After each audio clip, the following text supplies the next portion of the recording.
सूर्य रोहिणी नक्षत्र गोचर से खुलेंगे किस्मत के दरवाजे, जाने कौन होगा माला माल।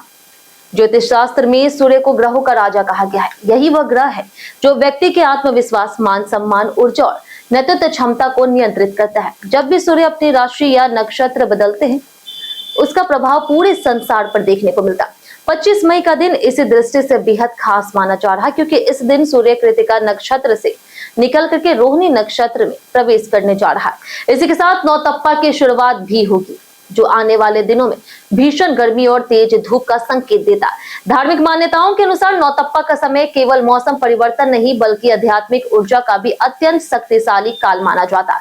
कहा जाता है कि इस दौरान सूर्य की किरणें पृथ्वी पर सीधे पड़ती है, जिससे वातावरण में तेज गर्मी और ऊर्जा का संचार होता है। लेकिन यही समय आध्यात्मिक साधना, पूजा पाठ और सूर्य उपासना के लिए भी अत्यंत फलदायी मानी जाती।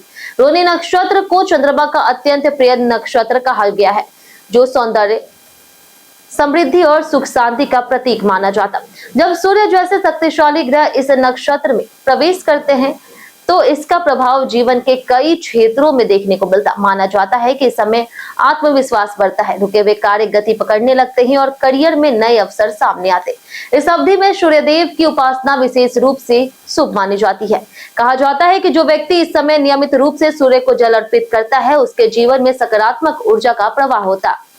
तांबे के लोटे में जल लेकर के उसमें लाल चंदन और कुमकुम मिला करके सूर्योदय के समय सूर्य को अर्घ्य देने से मानसिक शांति और आत्मविश्वास में वृद्धि होती है। इसके अलावा ओम घृणी सूर्याय नमः मंत्र का जाप भी इस अवधि में अत्यंत प्रभावी माना गया है।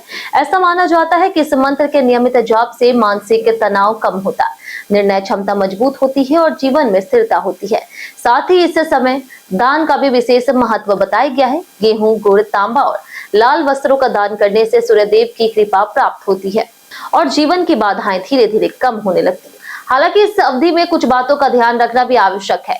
सूर्य को सम्मान और आत्मविश्वास का प्रतीक माना जाता है, इसलिए इस समय अहंकार, क्रोध और अपमानजनक व्यवहार से बचना चाहिए। विशेष करके बड़ों का सम्मान करना और विनम्र रहना अत्यंत जरूरी माना गया।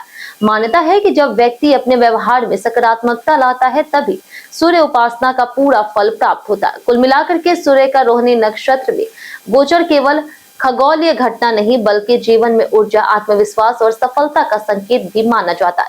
यदि इस समय सही उपाय और सकारात्मक सोच अपनाई जाए, तो यह अवधि कई लोगों के जीवन में नई दिशा और नए अवसर लेकर के आ सकती है।